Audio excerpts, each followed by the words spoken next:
As cervejas artesanais estão conquistando cada vez mais fãs aqui em João Pessoa. Algumas delas já estão sendo produzidas em pequenas indústrias, outras até em casa mesmo. E com o mercado em crescimento, está dobrando o número de pessoas interessadas nessa produção. O Câmara Aberta desta semana fala sobre o consumo das cervejas artesanais. Aqui comigo especialistas no assunto, os cervejeiros Diego Almeida e Eduardo Dantas Farias. Sejam muito bem-vindos ao Câmara Aberta. Obrigado. É um prazer estar aqui participando. Que legal. Muito obrigado também. Agradeço a oportunidade de estar participando. Comecei o programa falando que está em alta, né? Que público é esse? Quem é que se interessa? Acho que é a primeira pergunta mesmo. Quem se interessa hoje aqui na nossa região? E aí eu posso até me estender até Recife mesmo. Quem é que se interessa pela cerveja artesanal? Na verdade, o interesse pela cerveja artesanal é pelo produto novo, né? Meu ponto de vista é que cada vez mais o consumidor ele procura um produto melhor, né? O paladar das pessoas vão apurando e assim ele consegue, ele vai em busca de uma nova experiência. Não só beber por beber, mas sim o que é que eu vou ter de experiência com aquele tipo de bebida. Então, por isso, eu acho que é o principal pilar do crescimento das cervejarias artesanais, o provocar experiências naquelas pessoas que estão provando. Legal. A sua cervejaria vem do interior daqui, né? Veio de lá para cá. Isso, não, assim, a gente somos daqui, né? Mas a gente hoje trabalha em parceria com a cervejaria do interior de Patos, né? Então a gente no caso, não somos caseiros, mas também não temos nossa estrutura. Somos o que é dito cervejaria cigana, né? Somos a cervejaria cigana que terceiriza a nossa produção lá em Patos. Então são eu e mais 2 colegas que a gente começou fazendo em casa, nos fundos, né, de casa. Aí esse ano a gente decidiu dar um passo a mais e regularizar essa cerveja, né, legalizar. E então a gente terceirizou na indústria lá de Patos. Então, deixa eu aproveitar. De onde foi que surgiu a ideia assim? Você era um admirador, gosta de cerveja, e aí decidiu com um amigo que tinha uma visão empreendedora de montar um negócio? Isso. Ou são apaixonados por cerveja? Eu quero entender que boom é esse. Acho que a primeira coisa para você fazer esse negócio é gostar, né? Gostar da cerveja, que é fundamental. Eu sempre gostei de tomar cerveja e a gente... Aí comecei a apreciar também a cerveja artesanal e decidi fazer em casa. E assim, a paixão foi crescendo, a gente quis... Em casa mesmo, no caldeirão? No caldeirão em casa, nos fundos, na panela em casa. Como ele disse, tem 3 tipos de cervejaria, né, no caso. Normalmente, a cervejaria artesanal ela começa no caseiro, em querer fazer alguma coisa para os amigos, para a família, para uma data comemorativa como um aniversário, alguma coisa. Então ele começa a fazer em casa e quando começa a perceber um crescimento, uma procura por amigos de amigos começam a procurar aquela ali, gostar. Então normalmente os cervejeiros caseiros eles migram para um cigano, que seria exatamente isso que hoje eles são, que é a questão de pegar uma cervejaria, fechar uma parceria e produzir numa pequena indústria a sua marca. Então ele produz, recebe de volta o produto acabado e ele vende naquela região. Então, e tem um terceiro modelo, que é o modelo que monta a sua própria fábrica, produz o seu produto e aí está aberta as portas para fazer o de outros amigos, a marca de outras pessoas dentro da sua fábrica ou produzir a sua própria fábrica, a sua própria marca. Então, basicamente são esses 3 estilos de cervejaria artesanal que se começa a fazer. No meu caso, particularmente, a gente era apaixonado por cerveja, mas pensava que fazer cerveja era uma ciência de foguete, né? Uma coisa de outro mundo. Então a gente recebeu um convite de um amigo de viajar para o sul e conhecer um mercado que crescia a largos passos, como a gente fala lá, crescia consideravelmente. Então a gente, quando foi para lá, conheceu as fábricas, conheceu o pessoal que fazia cerveja, os donos de fábrica, abriram as portas para a gente conheceu 50 fábricas, voltamos encantados e descobrimos que fazer cerveja não era nenhum projeto da NASA, e sim uma receita, a grosso modo, que você faz a sua receita, igual a feijoada da vovó, né? Fazendo com amor, então a cerveja fica de fato muito especial, diferentemente de qualquer produto industrializado que existe no mercado. Então é muito mais por essa questão da experiência que eu quero passar para os nossos amigos, para o nosso consumidor, que é feito de onde saiu a ideia de começar a fazer, pelo menos no nosso aspecto, no nosso ponto. Agora, é um mercado desafiador, porque a gente tem as gigantes que dominam 91% do mercado. Eu não vou nem citar o nome delas aqui, mas a gente conhece quais são. Então, existe uma disputa aí? Vocês concorrem com essas grandes cervejarias ou a intenção não é essa? Particularmente, para a gente não nunca foi, até porque é uma disputa totalmente desleal em termos de capacidade de produção, de produto, de forma de produzir a cerveja, de objetivos distintos, né? Cada um tem seu papel, as grandes marcas têm um objetivo definido e as cervejarias artesanais, os caseiros, os ciganos, eles têm essa procura de fazer a cerveja muito mais por uma questão de experiência do que o produto em si. Então, não é concorrente, não é objetivo. Pelo menos pra gente nunca foi e com certeza não será, entendeu? Eu acho que sim. É outro, né? Uma coisa até interessante que as grandes marcas percebem também que o paladar está mudando, que eles até estão focando um pouco agora na qualidade da cerveja, coisa que antes não era explorada. Nunca foi, Nunca foi explorado para as grandes cervejarias, né? Hoje já lançam rótulos aí com, assim, divulgando uma cerveja de qualidade, com maturação por mais tempo, justamente para tentar abocanhar também esses consumidores, né? A própria comunicação delas hoje é direcionada para lúpulo, o que antes era direcionado para belas modelos e tal. Então hoje eles já estão direcionando para dizer, ó, meu produto é X, é assado. Então acho que são públicos distintos. Você falou a questão da cultura, né? A questão de como é encontrar de frente. O maior obstáculo que a gente teve quando a gente começou o nosso projeto foi a cultura. É eu chegar para um dono de bar que funciona há 20 anos, sempre vendendo aquele tipo de cerveja, e dizer, olha, minha cerveja é assim, minha cerveja leva rapadura, leva cacau, leva casca de laranja, leva semente de coentro. E o cara dizer, tá, quanto é? Eu disse, é X, a garrafa. Isso já é o valor principal. Então, essa foi a principal barreira que eu encontrei enquanto fabricante, né? Convencer o ponto de venda que tem um público que busca esse produto, que busca isso, não só aquele tipo de público. Então, uma vez que quebrou essa barreira, hoje eu considero que o Nordeste como um todo ultrapassou já essa barreira, tem muito a crescer ainda, está muito no começo. Deixa eu só fazer a intervenção. Quem quebrou essa barreira, então? Foram os donos dos bares e restaurantes que decidiram arriscar e trazer a cerveja, a nova cerveja, ou vocês que insistiram, ou que viram que havia um público interessado?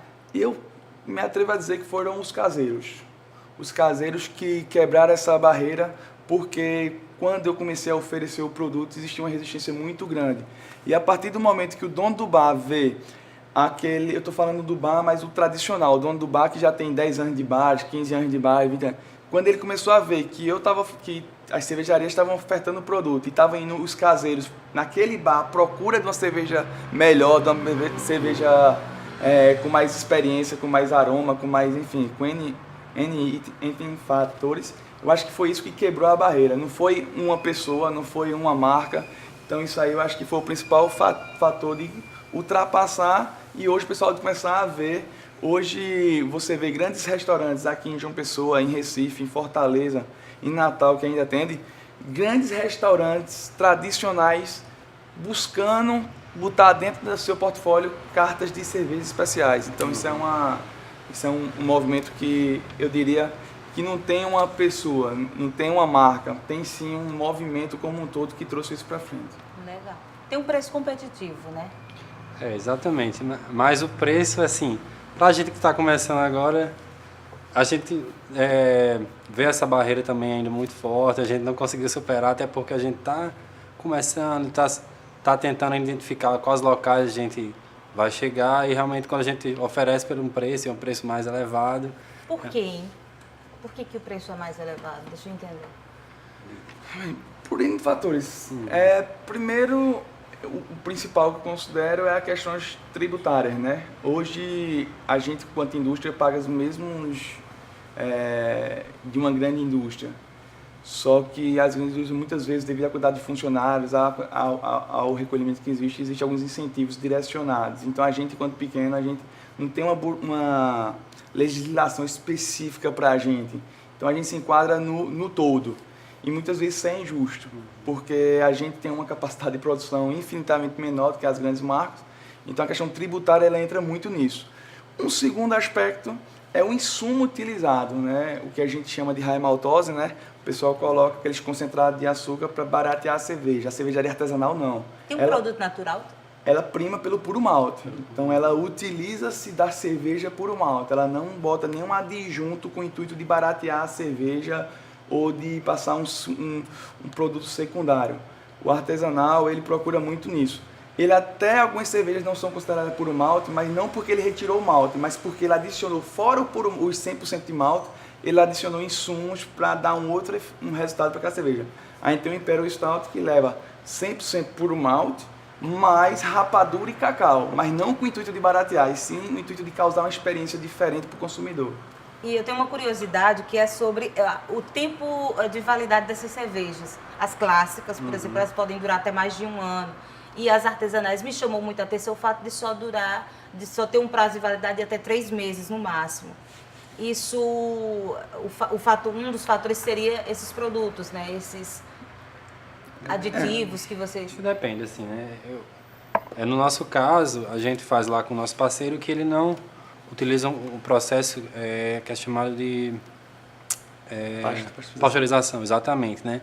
Que isso faz com que a validade aumente, porque enfim, ela filtra, ela mata as leveduras ali, então ela tem um prazo de validade maior. No nosso caso, não, a gente tem 3 meses realmente de validade, mas esse processo de pasteurização, quando ele não é bem feito, pode alterar a qualidade da cerveja, né? O grande desafio do cervejeiro é porque a gente, com as ferramentas que temos que fazer um produto de qualidade. Então, as grandes têm toda uma estrutura por trás, mas o que dá validade para a cerveja, muitas vezes é o controle microbiológico dela e nesse processo de pasteurização. Então, eu consigo produzir uma cerveja com 8 meses de validade, com 1 ano de validade artesanal. Só que, quanto mais eu pasteurizar ela, eu vou tirar o efeito de aroma, eu vou diminuir aqueles efeitos que eu planejei que você sentisse com nossa cerveja.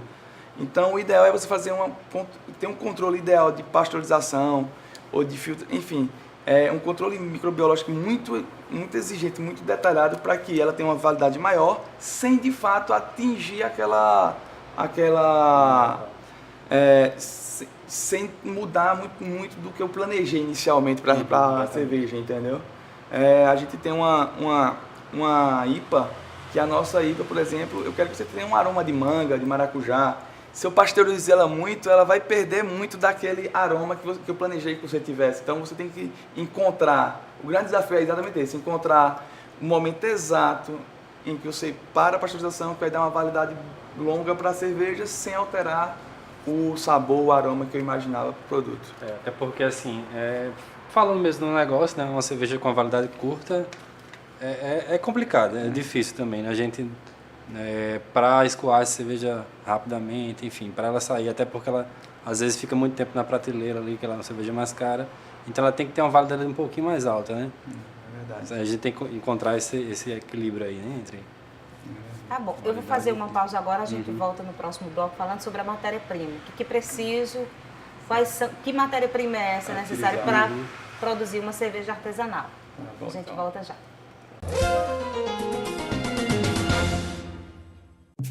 Pode falar, pode chamar. Cultura, Saúde, mobilidade, justiça, segurança, trabalho, respeito, educação, sustentabilidade. Queremos escutar você e fazer mais pela nossa cidade. É eficiência, transparência e compromisso. É a Casa do Povo. Câmara Municipal de João Pessoa. O lugar para a sua voz falar mais alto.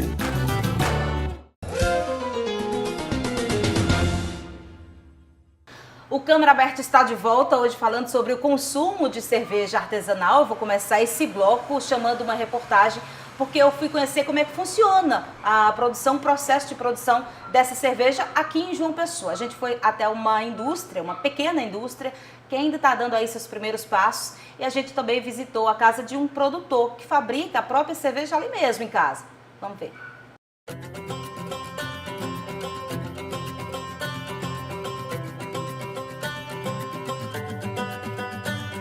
A matéria-prima vem toda da área de armazenagem. Aqui a gente aquece a água, transfere para a panela de mostura, termina de aquecer a água, faz a adição de sais e tudo para fazer o controle da água bem melhor.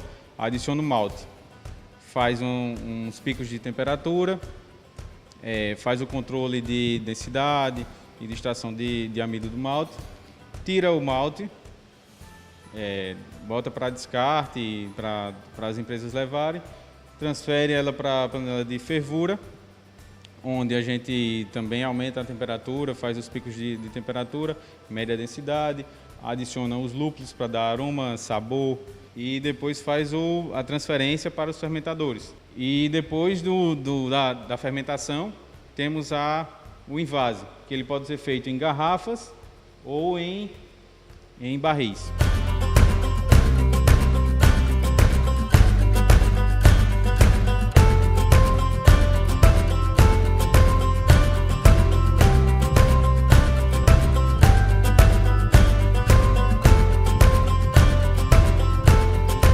Como é que foi que surgiu a ideia de fazer a própria cerveja aqui no quintal de casa?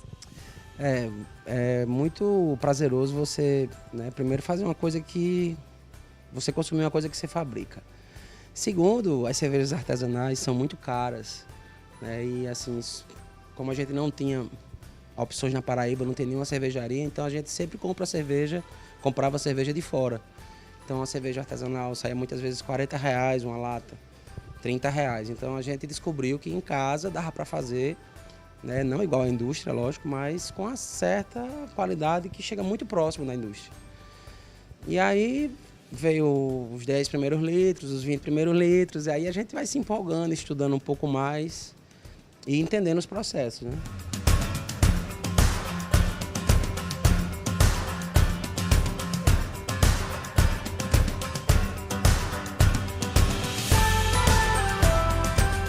O que falta é o público provar. Depois que prova, a gente sempre fala, depois que prova, não volta mais para as cervejas industrializadas, quer ficar sempre nessas cervejas mais saborosas. E o mais importante, né? Você vai ter uma cerveja novinha, fresca, sempre ali para você tomar, né, perto da sua casa. Então, você não tem que comprar uma cerveja da Bélgica e esperar 3 meses ela chegar para você tomar ela. Muitas vezes ela chega até bem diferente do que os caras fazem lá.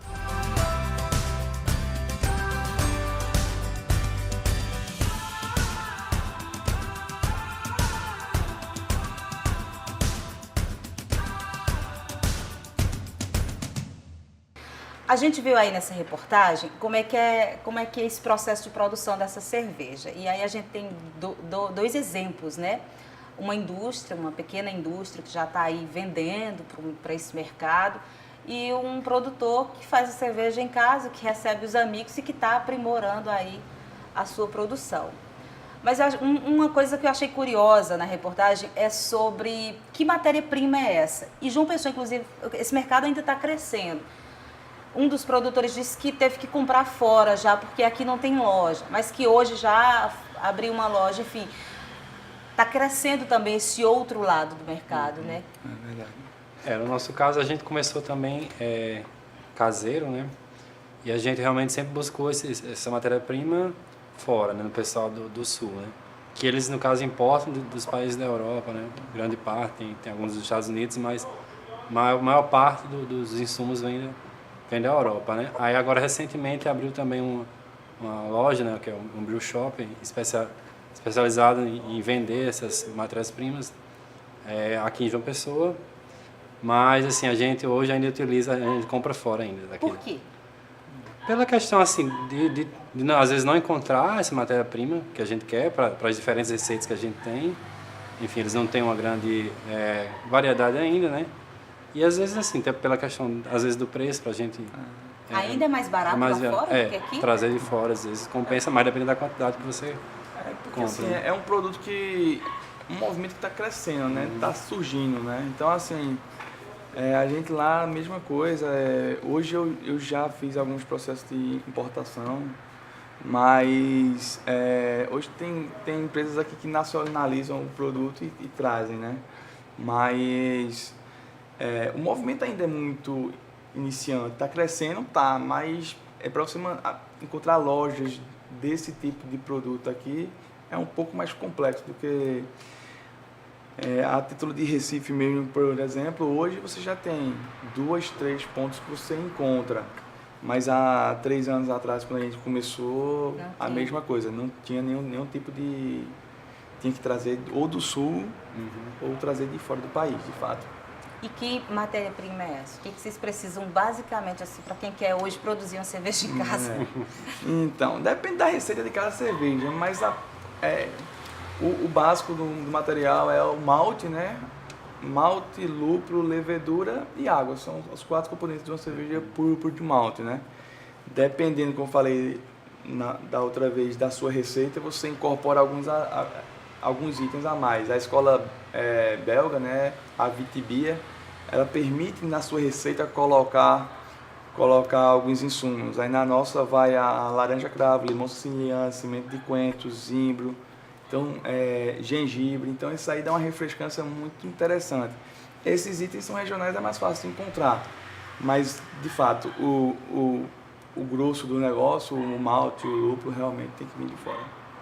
No teu caso, você já falou, né? Aqui e fora, mas é mais em conta. Exatamente. Mas foi um mercado difícil quando começou? A dificuldade estava aí também? Não, assim, a gente pedia, nessas do Sul, realmente a gente encontrava. E realmente não era... Assim, a gente tá talvez à espera, né? Você pede, demora um tempo para chegar, isso aí talvez atrapalhe. Se tivesse aqui seria até mais fácil, né?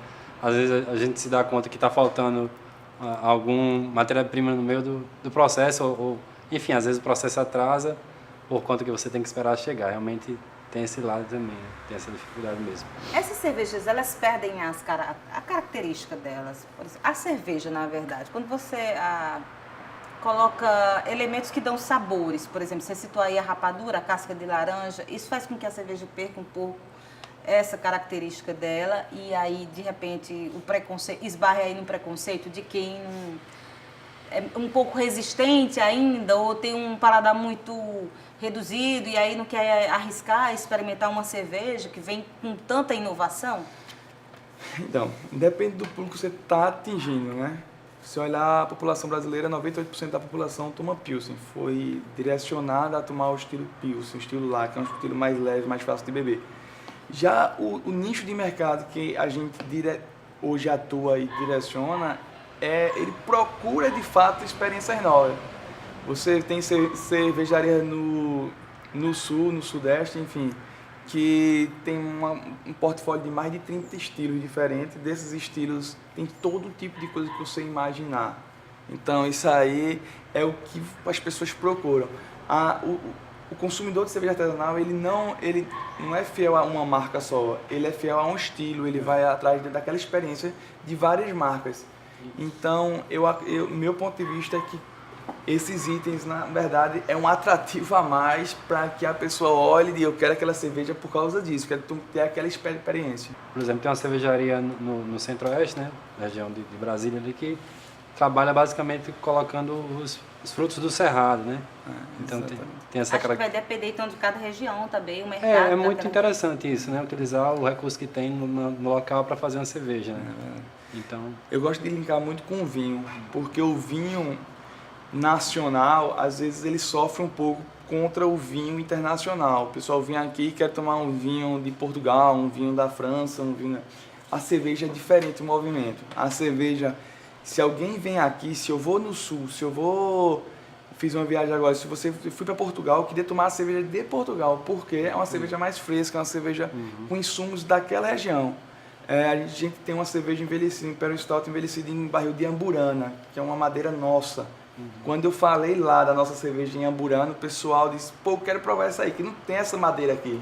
O que eu tenho aqui é carvalho francês, carvalho americano, os tradicionais. Então, é uma probabilidade muito grande dessas pessoas saírem da França, saírem de Portugal para vir para o Brasil para provar aquela cerveja específica devido àqueles insumos regionais que não podem ser, enfim, encontrados em outras regiões. Teor alcoólico. Elas têm um teor mais... Não, aí varia, né? Realmente assim, por exemplo, eu vou dar o exemplo da que eu faço hoje, né? Eu tenho uma cerveja de trigo, que é já o teor conhecido, já o teor entre 5% aí das cervejas de massa aí, né? Mas chega aí, passa dos 10, né? Tem, dependendo do estilo, realmente tem cerveja que passa dos 10% de graduação. Eu tenho um portfólio de 4,5 a 9,8. Então eu conheço cervejarias, o pessoal tem a da Body Brown que tem mais de 20% de álcool, né? Então tem cervejas que tem até 20% de álcool. Então é isso, cerveja artesanal é isso, é experiência, é novidade, é vir atrás. É um ritmo de estilos que vem crescendo muito, tem várias escolas no mundo. Então tem a escola, como eu falei, a escola belga, né? Tem a escola americana, tem a escola inglesa. Então cada estilo desse proporciona uma experiência diferente. Então é bem nesse ponto. Legal. Para a gente encerrar, estou quase perto disso, uma pergunta que eu acho que é fundamental. Elas são mais saborosas? Com certeza. Com certeza. Com certeza. Uma vez Mas que vocês são suspeitos. Uma vez que você experimenta, assim, você se apaixona. É importante lembrar que a gente fala isso muito para as pessoas que visitam lá a fábrica da gente. As pessoas que vão se propor a experimentar, a conhecer esse mundo, é importante saber qual estilo de cerveja ele está tomando. Por quê? Tem cervejas extremas e tem cervejas de entrada. Nem toda cervejaria artesanal, nem toda cervejaria ou cerveja, por ser artesanal, ela é forte, ela é pesada, ela é encorpada. Não. Se você pegar uma Lager, você pegar uma Czech Pilsen, pegar essas cervejas mais leves, são cervejas de entrada. Então você começa tomando essas, para depois ir subindo para uma Blonde Ale, para uma Golden, você vai subindo os estilos para uma Sour, para depois você chegar no Imperial Stout, cervejas mais expressivas dentro da boca. Porque muito do que eu vejo hoje das pessoas que não suportam cervejas artesanais, quando você vai entender a história dela, ela tomou da primeira vez um Imperial Stout ou uma IPA, que é muito amarga. Então, ela tomou e cerveja artesanal é horrível. Depois você conversa, né, explica, dá uma cerveja lager, dá uma Czech Pilsen para aquela pessoa, ela fala, isso é artesanal? É artesanal. Puxa, é muito boa mesmo. Então... É bom você falar disso, porque eu acho que é aí que está a questão, o X da questão. A presença de um mestre cervejeiro, de um sommelier, nesses bares e restaurantes, né, que tem como cartão de visita o carro-chefe, a cerveja artesanal, acho que o papel é fundamental. Porque aí você esbarra muito, você pode assustar essas pessoas, isso, né? Como você mesmo falou. Então, Mas assim, quais seriam as orientações? Eu não entendo nada de cerveja, mas aí eu quero experimentar uma cerveja artesanal e começar aos poucos. É procurar um especialista mesmo? Ajuda de um para indicar um... exemplos, quando você vai para casas que trabalham melhor esse tipo de produto, você vem aqui para o Recanto da Cevada, por exemplo, que tem pessoas que já conhecem do mercado e tem como explicar isso para o cliente, isso aí é um diferencial muito grande, porque você para uma casa que não está habituada a trabalhar com cerveja artesanal, e se você perguntar, muitas vezes acontece que o próprio garçom não conhece do produto e pode falar alguma coisa que não condiz com o produto. Quando a gente começou lá, todos os bares que a gente entrava, eu te fazia questão de botar uma van, botar toda a brigada dentro da van, levar para a fábrica e treinar os garçons, treinar os maîtres e voltar para o estabelecimento com esse conhecimento a mais para a gente poder tentar explicar para o pessoal, para eles poderem ser multiplicadores daquela informação. Eu acho que isso, você quer provar cerveja especial, tem que ir para lugares que, primeiramente, conheça do produto. Tem várias casas aqui em João Pessoa especializadas nisso já, começando o movimento, ou, de fato, para ter amigos que vão dar aquelas dicas. Os amigos também é o melhor caminho. Que legal. Tá bom. Foi? Mas é isso. É isso. Vou encerrar, agradeço demais a participação de vocês. Quem sabe a gente volta aqui num outro programa para falar que esse mercado vem crescendo ainda mais, né? Mais indústrias aqui, quem sabe. Boa sorte para os dois. Muito obrigado. Que bom, foi um prazer. Eu agradeço também. É isso, Câmara Aberta fica por aqui. Se você quiser rever essa e outras edições do nosso programa, é só acessar o nosso canal no YouTube ou então a nossa página cmjp.pb.gov.br. Lá tem todas as informações sobre os nossos trabalhos. Até a próxima.